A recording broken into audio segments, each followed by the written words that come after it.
150회 원나라의 의미와 고려의 원종. 원나라란 원지역을 기반으로 천하를 장악해서 성립된 왕조가 원나라입니다. 그런데 우리는 몽골을 원나라로 알고 배워왔습니다. 현재까지 우리들에게 대학 교수를 포함해서 그 누군가가 중국 역사 왕조의 이름이 어떻게 만들어졌는지 정확히 설명한 것을 보신 적이 있으신가요? 단 한 번도 없습니다. 그런데 아리아네스는 정확히 25사의 모든 왕조 이름의 내용을 신중 동국 여지 이슬람의 증거와 함께 설명했습니다. 이것이 진실된 역사인 것입니다.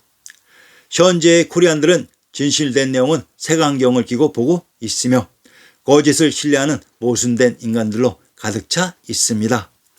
대학에서의 배움이란 지식을 습득하기 이전에 그 지식이 과연 맞는지 틀린지를 구분할 수 있는 기초적인 소양을 몸에 익히고 배우는 것으로 거의 모든 코리안들은 그러한 기초적인 소양은 멀리하고 오직 거짓되고 잘못된 지식을 외우는 데에만 모든 노력을 기울인 결과 아직까지도 다수의 사람들은 자신들의 조상이 아래서 태어난 생태학적으로 불가능한 것을 신봉하는 이상한 사람들로 가득 차게 되었습니다. 이게 코리아의 현실이며 가장 문제시되는 부분은 자신들이 무엇을 잘못하고 있는지조차 모르고 있다는 현실입니다. 사람은 절대로 아래서 태어날 수가 없습니다. 아리아넥스의 역사복원 시리즈는 사람은 아래서 태어날 수 없다고 생각하는 사람들을 위해 존재하는 동영상입니다. 원나라의 의미. 이제 원나라의 비밀을 풀어봅시다. 원나라의 비밀은 북위에 있습니다. 북위는 중국 위진시대의 선비족 탁발부에 의해 화북에 건국되어 남북조 시대까지 이어진 왕조이다. 국호가 위나라였기에 중국시대 위나라와 삼국시대 조조의 위나라와 구별하기 위해 북위라고 불리고 있다. 기타 후이 원시가 지배하였다 하여 원위 대위란 호칭을 사용하기도 한다. 국도를 평성 즉 지금의 산서성 대동에 정하였다.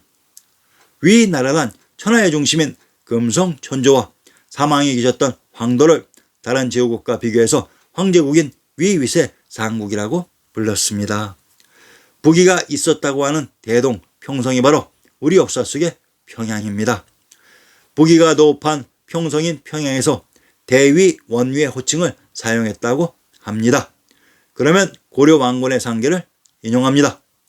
왕건의 성계는 북방 선비족 사항국에서 기원하였으니 사항국은 기원전 108년경 한무제가 고조선을 정벌하여 사군으로 하였을 때 낙랑 지역으로서 오랜 세월이 지난 거라서 고구려 시대 북에서는 타광씨라 했고 사왕이 462년경에는 고구려와 북위에서 지냈다. 타광씨는 대를 대동이라고 하고 무천을 내몽골이라 합니다.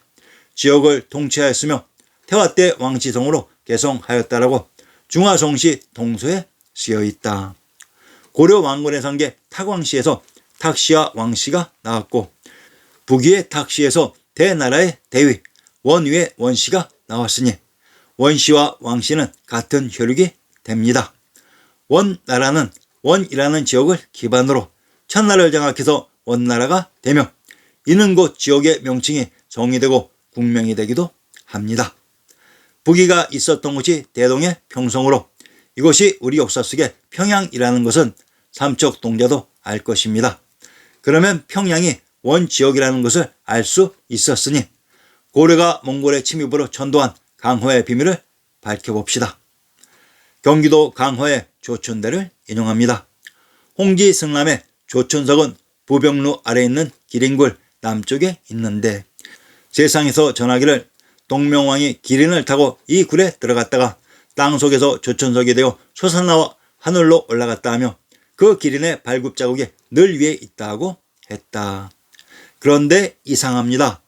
강화에 조천대가 있었던 근처의 부병루는 평양의 명성지입니다. 신중 동국 여지 이슬람의 평양부에 진산은 부해 북쪽 오리에 있는 금수산이라고 기록되어 있는데 금수산은 현재 지명은 모란봉이다. 모란봉은 대동강 기슭에 있는 명산으로 그 경치가 아름답기로 소문이 자자해 천하제일강산 즉 금수산이라고 하였다. 모란봉에는 고구려와 고려 때의 유적이 많다. 내성, 외성을 비롯하여 을밀대, 칠성문, 청류정, 부병루, 정군문, 효무문, 동안문 등이 있다. 세종실록 지리지의 을밀대는 금수산 꼭대기에 있는데 평탄하고 번칠하다. 대 아래층 안위에 누각이 있어 부병루라고 하는데 보이는 경치가 이루 다 기록할 수 없을 정도이다. 강화의 부병루와 평양의 부병루는 동일한 장소입니다. 몽골의 침입으로 고려 왕실이 천도한 강화가 서해 바다의 섬이 아니라 역사 속 평양이었다고 신정동국 여지스남이 증언하고 있습니다. 아하, 그러면 고려가 천도한 강화가 평양이며 이것이 원나라의 원지역이었습니다. 자, 그러면 그곳에서 무슨 일이 있었는지 확인해 봅시다. 원태조는 고려의 원종이다. 고려 원종은 무신 정권을 종결시킨 제왕으로 고려와 몽골의 동선을 살펴보면 고려와 몽골이 도읍으로 삼았던 또는 몽골의 주둔지의 변화를 정확히 구분해 보겠습니다. 원종은 고려 제24대 국왕이다. 원나라에서 내린 시호는 충경왕, 누구는 소릉이다. 1259년 강화를 맺기 위해 원나라에 갔다가 그의 고종이 죽자 이듬해 귀국하여 즉위하였다. 원종의 멸명을 받은 송송래, 홍규 등에 의해 무신 정권의 마지막 집권자인 이민무가 살해당함으로써 100년간 지속된 무신 정권이 막을 내리고 1270년 38년 만에 강화도에서 개경으로 환도하였다. 1270년 개경으로 상궁 환도한 후 삼별주의 해산을 명령하자 배중선을 중심으로 왕족 승하 후 오늘 추대하여 삼별주의 항쟁이 일어났다. 이들은 진도와 제주도로 이동하면서 대몽 항쟁을 전개하였으나 1273년 고려 몽골 연합군에 의해 진압되었다. 고려의 무신 정권을 강화인 평양에서 종식시킨 인물이 바로 고려 황제 원종입니다. 그리고 환도한 개경에서 무신 정권을 종결시키고 새로이 원나라를 개국했던 것입니다. 강화인 평양의 원지역을 기반으로 모든 무신 정변을 종식시키니 나라의 이름이 원나라가 되었던 것입니다. 고려의 수도 개경과 몽골 대도의 지명의 상하 관계. 몽골 집사의 그 나라에는 커다란 도시들이 수없이 많은데 그 각각의 온상 특별한 의미를 지니는 이름을 붙였다. 즉 지명의 의미가 있는 이름이 붙어 있다는 뜻으로 그 도시들의 장관 등급은 그 도시들의 칭호에 의해 분명해지기 때문에 어떤 도시의 장관이 더 높은지를 놓고 논란을 벌이거나 칭호와 품급은 다음과 같은 순서로 되어 있었다. 1급은 경, 2급은 도, 3급은 부, 4급은 주, 그리고 9급은 촌입니다. 1290년대까지 마르코 폴로가 본 현재 우리가 알고 있는 몽골의 수도와 관련된 상도의 명칭과 그 품급은 자신이 부르던 케메인프나 집사의 카이밍프 혹은 케이밍프였습니다. 즉 1급 경도 아니고 2급 도도 아닌 바로 3급 부였던 것입니다.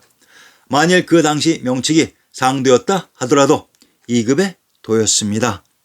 동문선 17권에 나오는 설장수의 고추가몽이라는 시입니다. 조선의 개국공신으로 날리던 사람입니다. 고용감 및 예전 장평고을, 용호대 앞에 옛날 황제의 소울.